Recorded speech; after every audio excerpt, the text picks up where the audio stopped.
Hi guys, my name is Bobby, and today I'm going to be doing my July wrap-up.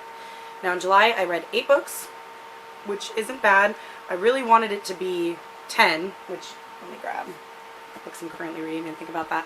And in the month of July I participated in the Book Junkie Trials. It was a month-long readathon hosted by Rachel over at Rachel Marie Book Junkie. She created this whole big huge readathon that was absolutely amazing. I think there was over 2,000 or 4,000 people or something that participated in it. It was fucking awesome. So I participated in it. I was a mage. We had 5 prompts that we had to do, and then there was it 17 or 12? Duh. So 17 prompts total, 5 that you had to do to follow your path based on if you were scribe, mage, bard, or outlaw, and then the other 12 you could do as if you wanted. You didn't have to. You only had to do the 5. It's just up to you, depending on how competitive you were. There were quite a few people who finished all 17, and props to them because I surely did not. I did my main 5 that I had to do, and then I read 3 more. I have the 2 books that I'm currently reading, which I had prompts for them. I molded them into the prompts, but I got really lazy and didn't really read much. And then yesterday I was planning to at least finish one of them, but I worked a graveyard shift the night before, Tuesday into Wednesday. I'm filming on Thursday, August 1st, and Tuesday into Wednesday I worked graveyard, and then I didn't go to bed last night until 9:45. So I'd been up for 22 hours when I finally went to sleep, and I knew if I read it all, I would just... So I didn't read. But the books that I'm currently reading are Club Dead by Charlene Harris. This is the 3rd book in the Sookie Stackhouse series. Not going to say much about it. I am 100 pages in, 113, on page 113 of like 292. That'll get finished in the next couple days. And I'm also reading Prince of Thorns by Mark Lawrence. I started this like a week or so ago, and I'm really enjoying it. It's really good, very grimdark, but I got to a point in the story where it's like the setup to what's going to be, I'm sure, the big climax. I am on page 215 of like 319, so I have just about 100 pages left to go. I'm sure I can easily finish this. I planned on finishing this yesterday, and it didn't happen. So I'm hoping to finish this today.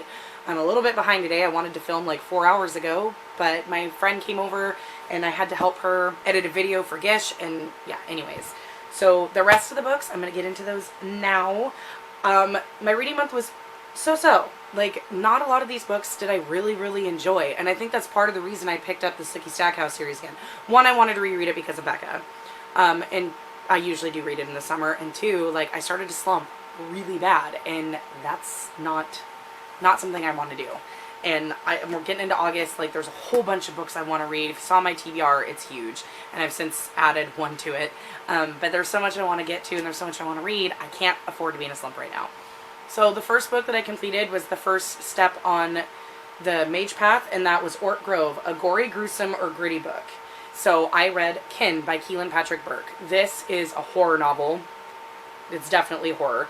It's very graphic. It's very gory. Yeah, it's graphic in every sense of the word. This book went pretty quick. I only gave it 3 stars, I think. Yeah, I think I gave it 3 stars. It was okay.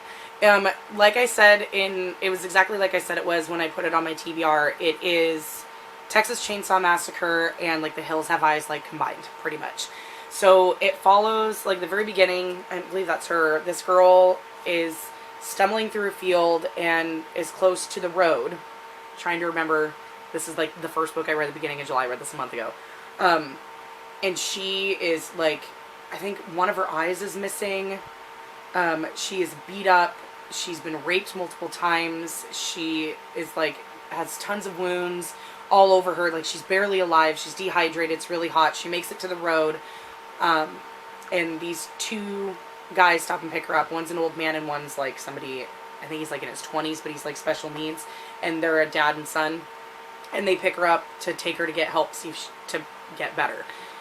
And then so you get her perspective, and then you also get the perspective of the people who had her and did these things to her.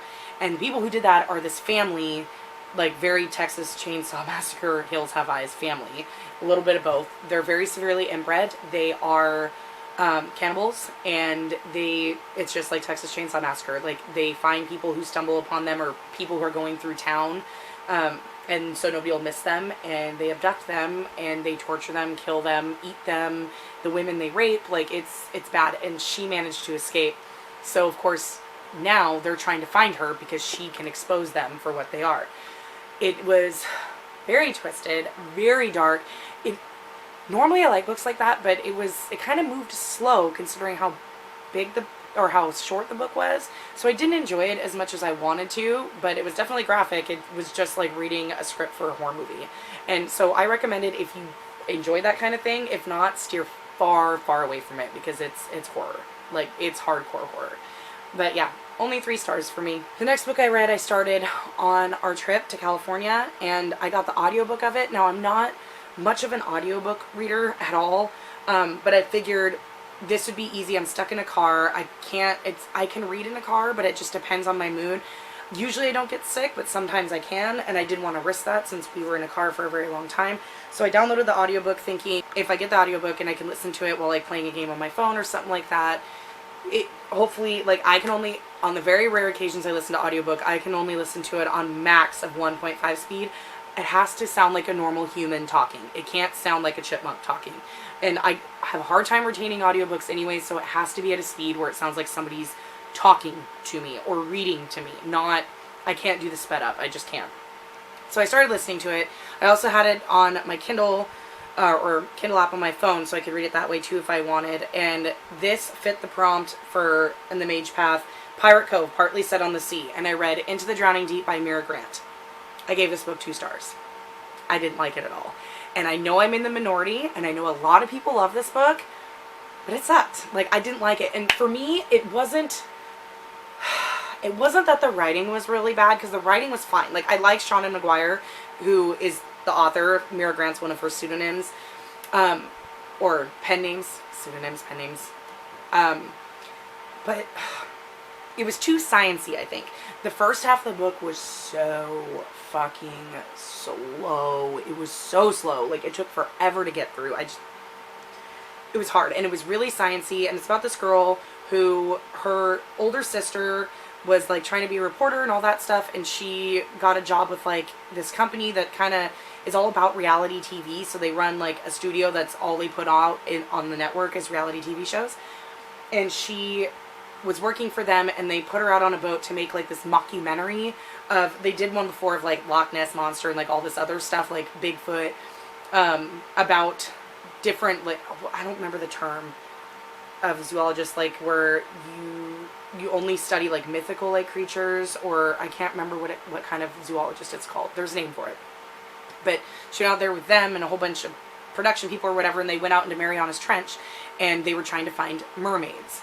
And there was some found footage of what they found on the boat, and it shows these mermaid creatures killing them. And the mermaid creatures are not pretty, they're very ugly, and they're very scary. So the younger sister, our main character, is now, I think she's a marine biologist, going to, if I remember right, going to school to be a marine biologist. She's working on this tour boat kind of thing as well, and she wants to go back out there to try to figure out what happened to her sister. The first half of the book was so fucking boring. I just couldn't stand it, and so I pretty much skim read the rest. And I guess the horror aspect of the scary mermaids and stuff like that was good, but I don't want to slog through 250 pages of scientific, like, boring, like, put you to sleep garbage to get to it. So it got 2 stars, and it was about to knock me over into a slump. So prompt number 3, and I just want to make it clear that in between these books, I read other stuff, my other couple books that I read in between, but I'm just trying to do all the mage prompts in order just to get them done before I go to the couple other books that I read. But I did take, like, after Into the Drowning Deep, I picked up another book in between because I needed something else after that pile of garbage. In my opinion, I'm sorry if you like the book, but prompt number 3 is Glimmer, beautiful or colorful book. And I read Girls of Paper and Fire by Natasha Neon. I really loved this book. This book was fantastic. I believe I gave it 4 stars. What are the names? I should know their names. Lei, that's it. The main character in this book is named Lei, and in this world is set up really different.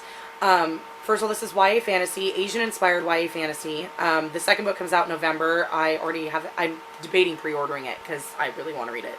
But Lei lives in a world where it's not just humans. There's 3 different caste systems or caste systems.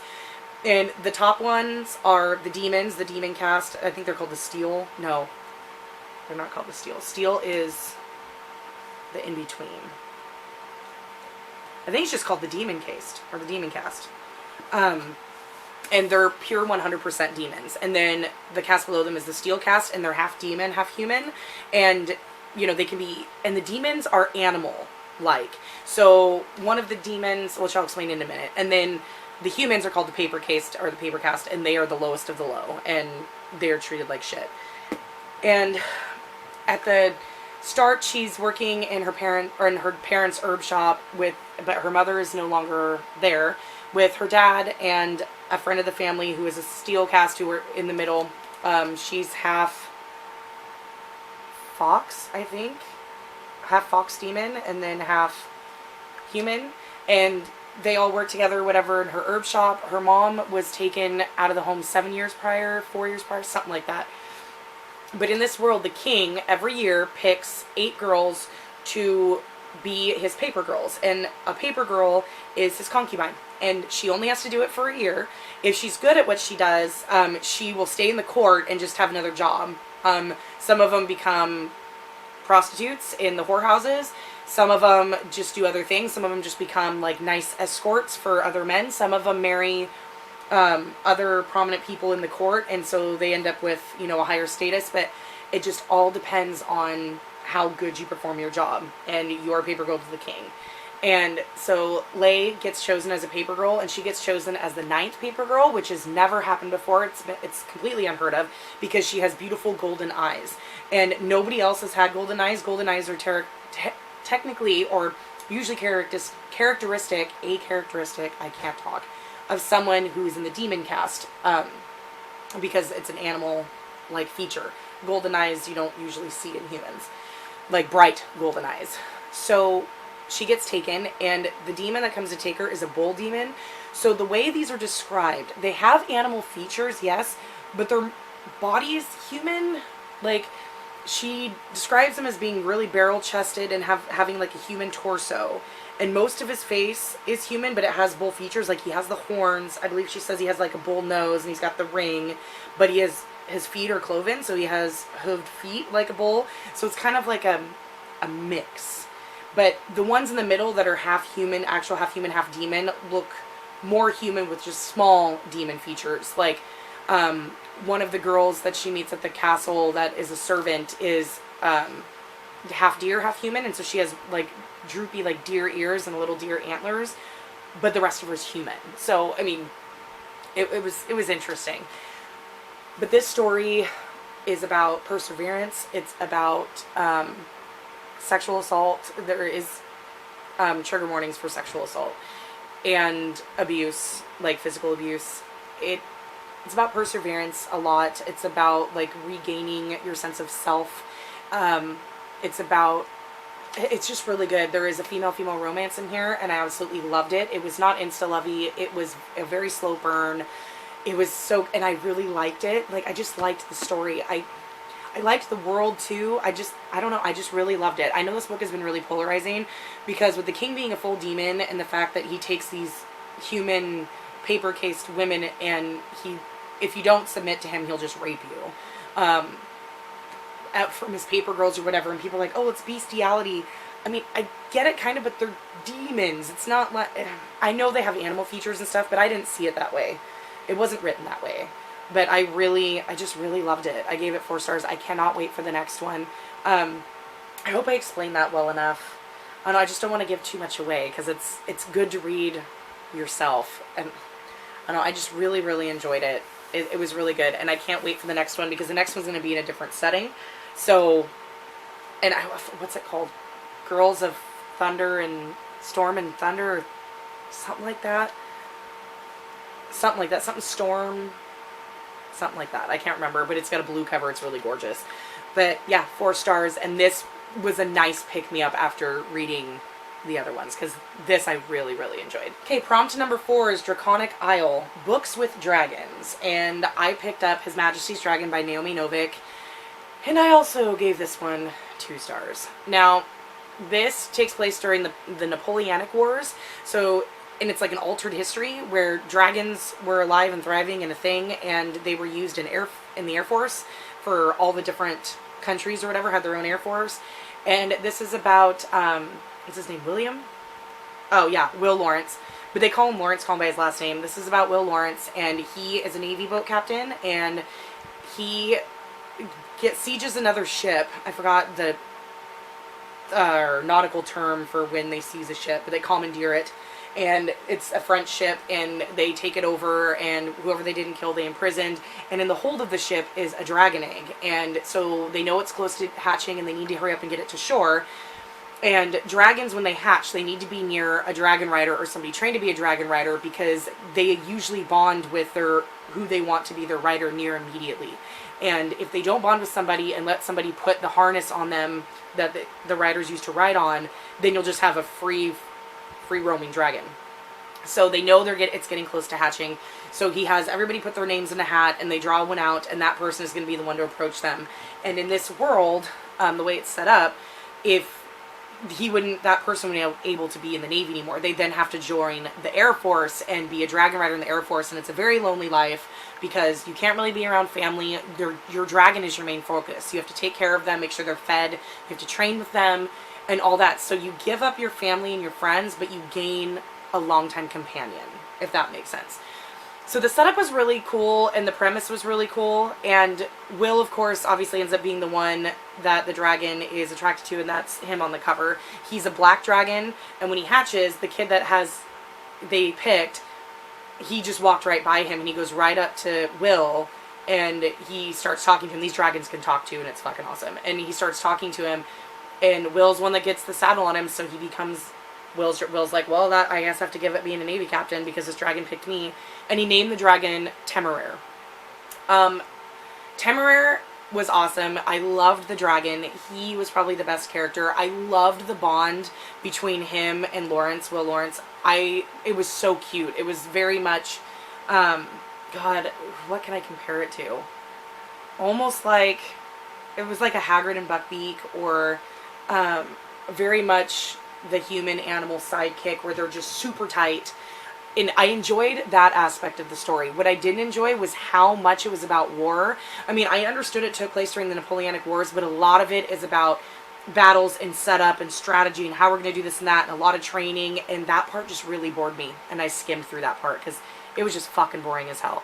But the relationship between Lawrence and the dragon was absolutely amazing. Like, it was so fun, because it's just like the dragon chose him, and like he had visited his family at one point, and his dad was a dick to him because he had to leave the Navy, and so he goes out to talk to Temeraire, and the dragon knows immediately that something's wrong, and he was kind of sleeping, he just lifts his head, and he just lifts his wing like, come here, buddy. And that was really, I liked that. So if you're looking for a good dragon book to read, I guess this book has like the series has like 7 or 8 in it. I'm not going to be continuing on in it because I'm not really big on all the war stuff, but I did really love the relationship between Temeraire and Lawrence. So if you're looking for a dragon book that has really good bonding between Master and Dragon, I would pick this one up. But I only gave it 2 stars because I skimmed about just over half of it. Okay, before I get into the rest, 2 things. One, I'm sorry if you can hear my fan in the background. It's fucking as hot as hell. And that's part of the reason why I look like grubby and like shit, because as least amount of clothes as I can wear as possible right now is the only way this is going to get done. And I have to have my fan on, or I would be dying. I just have to, and I apologize ahead of time. Also, second of all, I'm in the middle of trying to vlog for the first time ever. I'm vlogging for an entire week. So you'll see how mundane and boring my life is. Hopefully that'll be up sometime next week. Yeah, and I'm doing it on my phone. I'm not doing it on the camera because I don't want to take the camera everywhere. Granted, my camera's really small, but it's kind of difficult to hold, and I'd have to face it. Like, I can't look at myself. There's no viewfinder or anything, so it would make it kind of difficult. So I'm doing it on my phone. So we'll see how that turns out. I apologize ahead of time. It'll be a lesson in editing, that's for damn sure. And I apologize ahead of time for how boring my life is. I hope you get some enjoyment out of it. I've had fun doing it. It's kind of cool to do, I have to admit, and I feel like it's going to motivate me a little bit more to read more. you know, and to like stay on the ball, because like, oh shit, like I can't update a vlog if I haven't read anything. Maybe you should stop binge watching an entire channel's worth of booktube videos and actually pick up a damn book, because there's no point in being a booktuber if you're not reading. So watch out for that, hopefully. But okay, the next one is, the last book I had to read on the prompt was The Bookie Grail, and that was the group book, and that was Stardust by Neil Gaiman. This got 1 star. I fucking hated it. This book, everybody's like, oh, it's an adult, like, fairy tale retelling, it's adult fantasy. No, bitch, it ain't. It's, like, it's a YA, and I would almost consider it, like, YA, like, creeping towards middle grade. It says right on this, right here, Harper Teen. Harper Teen. Harper Teen. That ain't an adult book. That's a YA book. And it was horrible. I don't know if it was his writing. Like, I mean, it was, I can't even remember most of it. It's a fairy tale retelling about a guy, Tristan, and he wants to marry this girl, but she doesn't really want to marry him, so she's like, well, you have to catch me a falling star, bring me a falling star, and then I'll marry you. And there's like this border between their world and like, I think it's a fae world, and he crosses over into it, and he finds the star, and then it reminded me a lot of like a Alice in Wonderland journey, because he meets all these different people, and like a witch and all this other stuff happens along the way, and the falling star is actually a girl, and I bet you can guess what happens between them. And it was just, it's fucking stupid. Like, and just the story was one of those ones that like, you've read it before, there was insta-love, there was just, ugh. It was trash. Don't read it. I do not recommend it. It's getting donated immediately, and it's not, I've given Neil Gaiman a couple of tries, and that also fit my prompt for reading a book outside my comfort zone, because I tend to struggle with Neil Gaiman. And that's about all I gotta say about that. I wouldn't recommend reading it. If you want to read a YA retelling that's full of tropes and all that, go right ahead, but it fucking sucked. And I was glad to get it over with. And I was kind of shocked she picked that as the group book, maybe because it was so short, but it was terrible. Okay, now one more thing before I get into the 3 of the books that I actually finished this month. I had said this in my July TBR that I plan to read The Pillars of the Earth by Ken Follett with Vicky over at Chapter 32. She was doing a read-along, and for the whole month of July, I said June, didn't I? July. She herself has not finished this book yet. Quite a few people have in the Goodreads group. I got to Chapter 3, which was on page 156, so this far in. Not much at all. I only read that part on the drive on the way down. Yes, on the way down. This is a very dense, very thick book. This takes place in the 1100s. It follows a wide cast of characters during the building of this cathedral. So I was hoping to like this. I only read about 100, like I said, 157 pages. And then that was in the middle of my trip, and by the time I got back from my trip, I was 10 days behind in the reading. I think. Yeah, about 10 days behind in the reading. So that's very discouraging for me, because for a book this big that has, I think, just almost 1,000 pages, and look at the writing. I mean, the font in this is not small. I just felt discouraged, and I didn't pick it back up again. I know Vicky's not done with it, and she's going to continue reading it, but she's like on page like 500 and something. She has more of it read than unread. But yeah, I'm just not going to pick it back up. And there wasn't much in it that was keeping me interested. There's a lot of Catholic and heavy overtones of that in here because they're building a Catholic cathedral, which is fine. That's part of the story. But there was this whole, and the part that I read, this whole section about the Catholic Church and how they choose new priests and cardinals and all that shit. I really don't give a fuck about that. I really don't care. That doesn't interest me, that bores me, and it's probably why I ended up DNFing it. Like, that does not interest me at all. At all. And I know, like, a lot of people plowed through, and they really enjoyed it, but supposedly it has one of the best villains in literature. I guess he's a pretty nasty son of a bitch, but that's not enough to get me to finish it, so I'll just donate the copy that I bought. Like, I feel really bad, because I really want to read this with Vicky, but her and I do buddy reads all the time, so it's not a big deal at all, and we've got another plan that we might execute sometime next year, maybe this year if we can figure it out, but her and I have been talking a little bit, but yeah, unfortunately I never ended up finishing this one, but I'm glad I gave it a shot. At least I gave it a shot. Okay, and then last 3 books are books that I read and enjoyed. One was 4 stars and 2 were 5. The 2 that are 5 stars were Book 1, Dead Until Dark, and Book 2, Living Dead in Dallas, both from the Sookie Stackhouse series, Book 1, Book 2. I picked this one up in the middle of my trip because I was slumping after Into the Drowning Deep and I needed something to read. So I read this. I read it in one sitting in the car while driving. I've already been over this. I absolutely love the Sookie Stackhouse series. I know they're trash and I still give them 5 stars because I enjoy them and they're fun and quick to read. Same with Living Dead in Dallas. And every time I read them I catch small things that I didn't really catch the other time around. I'm not going to spend too much time on these because, you know, I've already talked about them before. And I recommend, like, if you like paranormal romance or, like, you know, the urban fantasy or whatever, pick them up. They're fun. I mean, I enjoy them. And they're, like, one of my guilty pleasures. But, yeah, I read these two. So, and I'm currently, like I said, where is it? Currently reading book 3. I'm 100 pages into book 3. So, yeah, I'm rereading them. I'll be breezing through them pretty fast. And the last book that I read that is not part, well, I did count it for the Book Junkie trial. I actually counted both as Sookie ones. So, Dead Until Dark, book 1, I read for Empty Barrel, which is an indulgent read. And then Living Dead in Dallas, I read for Dwarf Mount, A Hint of Romance. So this last one I read for Hollow Isle, which is atmospheric or horror. It's got a little bit of a horror aspect, but I thought it was very atmospheric. More atmospheric than horror. I mean, the horror was mild. And I read Wilder Girls by Rory Power. This was a gift from the lovely Cody over at Cody's Book Corner. She got me this book for my birthday. On the rare occasion that I get book gifts, which Cody's the only one from the internet that has ever bought me anything. I mean, my husband buys me stuff all the time, but if I receive something like that, I like to try to get it read as soon as I can. Especially since she bought it for me, so she wants to know my thoughts on it. I gave it 4 stars. How do I explain this?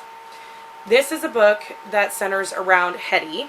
Hetty is our main character. She goes to a school off the coast of Maine, I think it is. And it's this island, and it's an all-girls school, and they're sequestered on this island, and there's no boys, there's no men at all. The only man was the groundskeeper, whatever. And when this starts off, this takes place, it's called, the Raxter School for Girls. This takes place a year and a half after they've been quarantined on the island. So there's something that they call the tox that took over the entire island and infected all of the girls and the adults on the island, the teachers and all that stuff. All the adults on the island as well. And because of that, the Navy quarantined them, and they are now stuck on the island, and the only way to get supplies is the Navy comes and drops off supplies every day, or once a week or whatever, and they haul it back to the school. The tox has also infiltrated the woods that surround the school and the animals that live in the woods. So that's where kind of the horror aspect comes in. The girls all ingest or all get the tox, and the tox affects them all in different ways. Our main character, Hetty, when she got hit with her first, what do they call it? It's like, it starts with a fever. They call it an outbreak. I forgot. But like every year you get like this little spell or episode where the tox is hitting you, or like it's almost like a seizure kind of thing where it kind of hits you when you don't know it, like least expect it. And with hers, she lost an eye. So when the tox hit her, her eye started pulsating, and then it got all swollen, and then her eye closed, and it like sealed itself shut, and she could feel the eyeball like burst or like die in there. And then now she can feel something moving around in there sometimes, and I mean that's kind of gross. There's a lot of body horror. Her friend Byatt is her best friend, like, and it's so weird because in the school all of the girls are separated by age group, and they all have their own little groups of friends, and it's their job to take care of each other kind of thing, which I kind of like that, like very much like take care of each other. There is a female romance in here. I wish it was explored a little more, but it was still present, and on page. But Byatt is her best friend, and Byatt has a second spine growing out of her back. and it's not, it's under the skin, but it's like a second human spine that kind of goes over the top or like right next to her own. And then their other friend, what is her name? Why can't I think of it? She's like in the book more than anything else. Reese. That's her name, Reese. And their other friend, Reese, and it's the three of them. They all take care of each other. And Reese has this weird thing where her one hand is covered in silver scales and her nails are like super sharp. So almost like a, not like a dinosaur hand, but something like that, like a reptilian hand. And I was like, okay. And her hair also glows. Like it glows almost like it's been radiated. So like at night when it's dark, her blonde hair gives off this glow. But I mean, that part was really cool. And it described the different things of the other girls, like what they all had. But they're cut off from the outside world. They can't talk to their family. They can't talk to anybody on the outside. They have no contact with the outside world. And the Tox has killed every single adult that was on the island, save for two. The headmistress and the youngest of their teachers, Mrs. Ward or Miss Ward, I believe. So they don't know what the Tox is, how they got it, how to cure it. They keep telling them on the mainland, we're trying to find a cure, just hold tight, you know, and they keep sending them supplies and all that. And so then the story is about the girls, how they survive, like, and then something drastic happens, Byatt goes missing, and it's like, then it kind of goes, well, now we need to find her. Where did she go? And it kind of goes off from there. I really enjoyed the atmosphere of this book. This book was so atmospheric. The horror isn't, it's more in the tension and the suspense of like what's going on out there than like stabby horror. There is some body horror in the descriptions of the anomalies the girls end up with. I mean, so there is that. There is also one description of kind of like ripping somebody's chest open, but instead of blood, there's like other, yeah, like I don't want to give spoilers, but like it's yeah, body horror. There's body horror.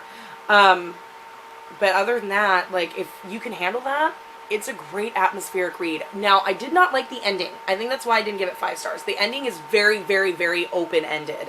While I like open endings sometimes, you know, like that are kind of ambiguous, like that's fine. But this ending, it was literally like I stopped reading it and I went, well, that's it? Like it literally felt like if you were reading Harry Potter and the story stopped, like, let's see, where's a good place to stop? Okay, so like if you're reading Chamber of Secrets, it'd be like that book stopped right before they entered the Chamber of Secrets to go find Ginny. So then you're like, that's it? Like, there's still more story left. Why did you stop?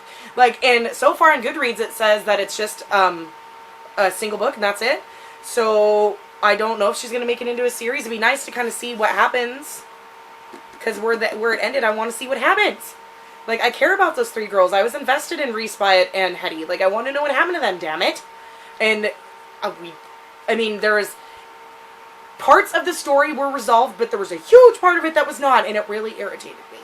But I did enjoy it. It was a fun read. Like, I couldn't put it down. So, if you're thinking about reading it, I suggest you do, because this has been really polarizing when it comes to how people feel about the ending, and stuff like that. That's been kind of polarizing. But most people, the consensus is they enjoy it. But I'm curious. Like, if you haven't read it and you want to, pick it up. Because it's worth it just to see if you like it. If you can handle the body horror, because there is elements of body horror in it.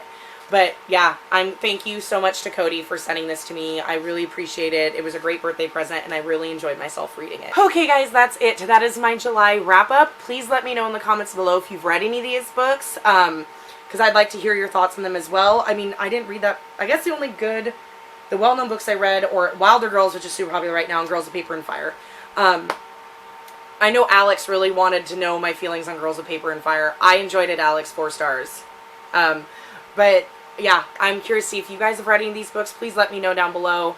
Yeah, I think that's all I got for you.